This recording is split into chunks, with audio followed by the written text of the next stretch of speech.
Hello, we are down to our final debate in our summer 2026 boot camp. Today we have Jeremiah and Nicole, who are going to be both of our two debaters for this session. All right, today's topic is this house prefers a world where humans can opt in to a technology that eliminates their ability to feel negative emotion, which includes loss, pain, grief, sadness, and etc. Now I call upon Jeremiah to please provide his affirmative speech. Hi guys, I'm Jeremiah, 11 years old, rising 6th grade, and today I'll be doing the topic This House Prefers a World Where Humans Can Opt into Technology That Eliminates Their Ability to Feel Negative Emotion. In a growing world of social media, minors and adults are constantly being targeted. From sites that make minors hurt themselves physically to doom scrolling, which causes stress and mental issues.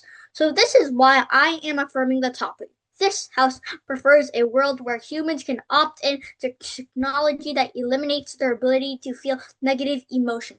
By this house, I mean our current world, and by technology, I mean a surgical implantation or medical drugs that can be taken. Also, by negative emotion, I mean emotion that is negative, such as pain, grief, or sadness. This does not include positive empathy, kindness, self-reflection, and compassion. Now to introduce some frameworks. First, I'm going to go over my first contention, then my second contention, and then my summary. So now moving on to my first contention. My first contention is that negative emotion can cause serious harm, mentally and physically. There have been examples where minors have committed suicide or harm because of bad actors in social media. In fact, Pew Research Center said that 96% of minors 13 to 17 years old use social media such as Instagram, Facebook, Snapchat, and TikTok. This form of society has gotten so bad that even the UK has proposed and agreed to banning social media for minors under 16. The impact of removing negative emotion would have huge reaching repercussions for social media users. For example, it could prevent loss of life, endangerment of life, cyberbullying, and return of well-being. So this is why this house prefers a world where humans can opt in to technology that eliminates their ability to feel negative emotion. So now moving on to my second contention. My second contention is about human emotion productivity. If humans have a sad event that happens, they would put less effort into the everyday tasks they are required to do. For example, Bodie Miller, a professional Olympic skier, had his 3-year-old daughter die after accidental drowning. His immense grief shifted his focus to eventually retiring from competitive skiing. If humans didn't have to take a day off from every single time a really sad event happened. That would mean that humans would be more consistent at their workplaces, which would mean the economy would rise because of more effort and work put into jobs by humans. So this is why this house prefers a world where humans can opt into a technology that eliminates their ability to feel negative emotion. Now, the opponent may say that if we remove negative emotion, then we are essentially losing humanity. However, I believe this to be wrong. The definition of humanity is essentially to be able to feel love, self reflection, compassion, kindness, and positive empathy. These kinds of virtues would not be negative. So, by removing negative emotion, we are not removing one's essential humanity. Thank you. All right, wonderful job, Jeremiah. That was amazing. All right, so now we're going to call upon Nicole so that she can go ahead and give her negation speech. Please introduce yourself and then you can go on forward. Hello everyone, I am Nicole and I'm entering 8th grade this semester. Now I'm on side negation of the topic. This house prefers a world where humans can opt into a technology that eliminates their ability to feel negative emotion. This means that those who choose to incorporate the technology in their lives would still be able to feel happiness, excitement, and love, but their negative emotions are completely erased from the world.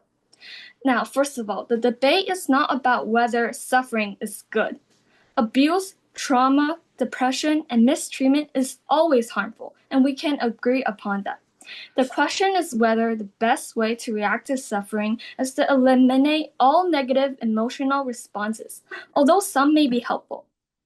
I'm saying that some negative emotions are essential for improving individuals and society through learning from their mistakes and recognizing harm.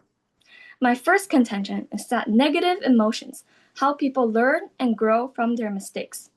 When people experience failure, regret, embarrassment, or disappointment, they notice that something went wrong and they need to change so those painful emotions won't return. For example, a student who feels disappointment after failing a test may realize that they aren't studying effectively, so therefore they need to change and make improvements and grow over time. I would say that disappointment is a part of negative emotions because it consists of being sad and losing self-worth. Additionally, people associate events with the emotion they felt during that event. So therefore, they can remember their mistakes more easily and avoid causing them again. Now, my second contention is that negative emotions protect people from very dangerous situations. Humans are born with natural survival instincts because it was used by our ancestors to react instantly and survive in nature. Imagine this. You're hiking and you see a huge rattlesnake. Fear triggers your brain to run fast, away immediately because of adrenaline. If you remove fear completely, you may stop and take a moment to think about what the rattlesnake might do. And by the time you're done, you might already be dead. So removing fear does not make humans more rational. It removes one of our body's flight or fight responses. Now, my opponent also mentioned that severe depression can cause them to lose focus on their jobs, such as the ice skating example. However, the existence of the negative emotions does not mean all negative emotions should be removed. The extreme cases are miserable, but I believe that a certain amount of stress motivates people to create new things, work harder, and succeed in the future. Thank you. All right, great speech from Side Negation. Now we're going to go on and move into our 3-minute cross-examination. The time begins when somebody asks the first question.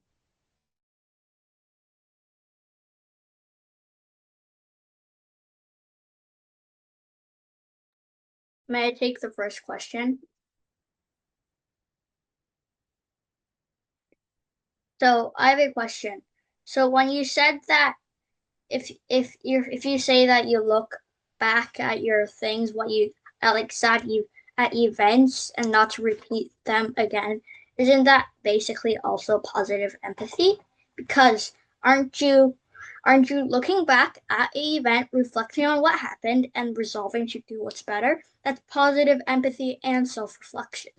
So I don't think that would be considered disappointment. Well, I disagree because the self-reflection includes sadness. And by the moment, you're going to feel, wow, am I actually doing this wrong? Do I have to change? So that's sadness. And then you're somewhat losing your self-worth. However, because of the sadness, you are more motivated to change. So that's how progress is made because of the sadness. But you're saying that sadness is eliminated. So there's no motivation. So how would you change? Well, you would motive you well when you're changing, if you're how do you change, you ask. Well, because if you're self-reflecting, it doesn't necessarily mean you feel emotion. It just meant what happened in the moment, and that's not sadness. Self-reflection is the motivation of how to do things better. Better next time. Don't fail. Doesn't mean you're sad about it. So what I think self-reflection is learning progress because you're reflecting on what you did bad. Now what you can do better next time to succeed. Well, that sadness is what actually pushes them to change. If you don't have severe sadness, then they wouldn't be motivated to change because nothing haunts them. Okay, I have a question for you. Do you think depression and grief causes people to lose focus? Yes, I do believe depression and grief will make you lose focus. Just imagine if you're taking a math test and then you're thinking about how your dog just recently died. It was a really cute dog. Do you think you'll get a good score after like crying for 3 hours about your dog and then you don't have enough time to study for your test? The emotional human brain processes emotional sad events differently. For really sad events, they can have something called PTSD, which can affect a lot of people, including people in the US, such as Army soldiers. So, yes, I do think it will change your focus. All Okay. right. Sorry, that is our 3-minute cross-examination. Very well done. All right, so now we are going to go on and move on to our rebuttal speeches. So I call upon Jeremiah to please go ahead and provide us his affirmative rebuttal speech. Okay, hi guys. The reason why side opposition surpasses side negation is because of my two contentions and some rebuttals. First of all, my 3 points. First of all, removing negative emotions worldwide, we are essentially filtering out all the bad content that is making you feel the bad content, such as envy or like I'm going to be singled out. Why are they so great? Second of all, removing negative emotions is not completely equal to completely removing humanity from humans. Like for example, if like what Nicole said, she said that if we're if there's like an event that happened that was like sad or like really mad or angry, then we need sadness to progress us on. But I believe this to be wrong because the definition of humanity and negative emotion is not, remember, self-reflection. Self-reflection is what you do after a thing happens. Do you really self-reflect after a project failed? Yes, most people do. That's how they innovate, succeed, and get new inventions.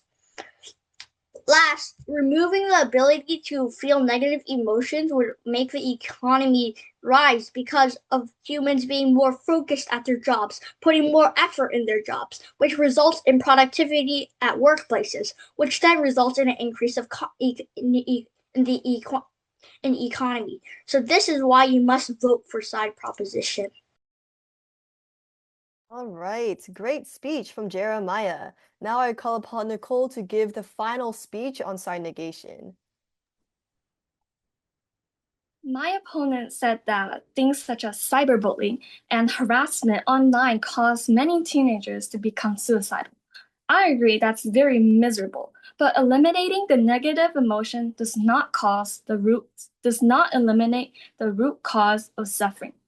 For example, if someone gets bullied and they choose to give in to the technology to mitigate their pain, and it stops hurting anymore. However, the bullying doesn't magically decrease because of that. The victim is only less affected by the words, but it decreases their incentive to actually rise up and seek justice. On a larger scale, society may start to care less about these harmful acts just because people don't feel the pain and don't start speaking about it. Does the victim feel more relieved avoiding the pain, or do they feel more relieved seeing the abuser get punished by the law? I think that justice is what our society needs. Also, filtering bad content does not solve the root problem. A victim feeling less pain does not mean a victim is safer. Also, negative emotions are part of humanity. So, for example, guilt creates responsibility. Regret makes you think about what you said and reflect. Fear creates survival. And frustration makes innovation. These negative emotions should guide our human behavior. So, therefore, this technology should not be promoted, and humans should not have their negative emotions completely eliminated.